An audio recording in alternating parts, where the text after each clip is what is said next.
stars.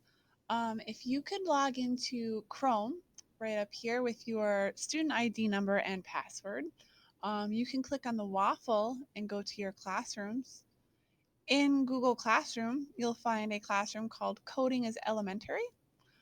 So hopefully you're able to join this classroom. So these are the people that are already in here. So it looks like you are all in, which is amazing. On the stream, I added some more resources for you. I added this thing called a Scratch cheat sheet. So if you click on here, it does give you a link to my website. We use Scratch a lot in the middle school, so these are some of the order of assignments that we do. We're making a greeting card right now, so this will explain how you get your character to go to a specific location, or if you would like them to go somewhere and then glide, which causes a motion effect. You may also want to check out the costumes under looks and some code to get your costumes to switch throughout. So if you would like to jump ahead, there are more codes in here. And of course, if you want to check out the coding website on my Scratch Google site, you can see all of the tutorials and things that we use at the middle school level. What you can also do is visit Scratch. If you're able to log in, you can search Mrs. Tech Hines and click enter. And these are some of the projects that I've shared out that you may see perhaps some of your friends in. So to get to your items in Scratch, if you can click sign in, and then you're going to go to my stuff. Here's all the items that you may have been working on. So if you click on what we worked on the last time, you're going to have to click see inside, and then you can go back to editing. So if you remember, we did have two sprites. So one was the unicorn. This unicorn, it looks like it's going to glide across the screen. So it's going to, let's see what happens when I click the go button. It's going to start down here and it's going to glide. It's going to take 10 seconds to glide to this other location. It's also changing color effect. So that's why it looks like its main is the rainbow effect there. On Frank, we have him changing costumes every half a second, and he's also changing his size. So that's how he looks like, how he's growing and shrinking. So I wanted to walk through again just how I would get another character to maybe move on the screen here. So I'm going to pause these for a second. If you hover here, you can choose a sprite. So I'm going to choose one from the library.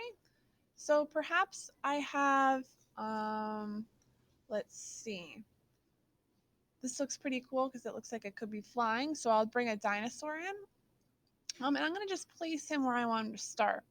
You can see how I stopped the code. Frank is still on the screen. He's just very small, and the unicorn is right there.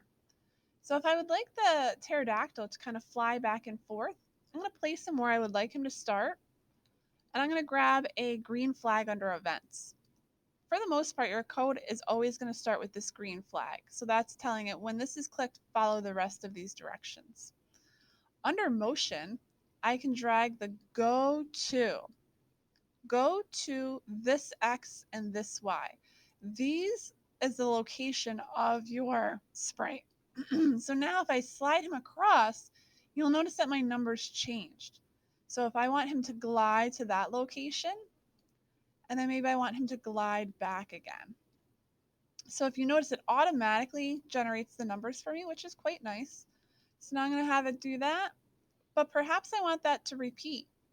So under control, I can use a forever loop, and that way it will always go back and forth and just continue to slide back and forth. If I did want it to go slower, I could increase the number. So I could go like this. You can also do things, so perhaps Frank is in the background, but you could change how Frank looks. So you can bring him to the front layer or mess around with any of the looks items here. So just for fun, I'm going to bring in a little looks on this dinosaur, and I'm going to have him say something like STEM rocks. So he'll fly across the screen now. And it takes 5 seconds to fly over here. And then when he goes back, at the end of that code, he should have a little saying bubble that pops up STEM rocks. Awesome. The last thing you may want to do today is if you hover here, you can actually bring a stage in. This is what your background looks like. So they have many backgrounds that you could choose from. So perhaps all these folks are hanging out at a castle. So now this is just happening with that background. You can view it full screen here. But really, the most important thing you'd like to do today, folks, is save this. When you hit save now, when you go back, all of your work will be there for the next time. I can't wait to see what you create, and I'll be able to come back very soon.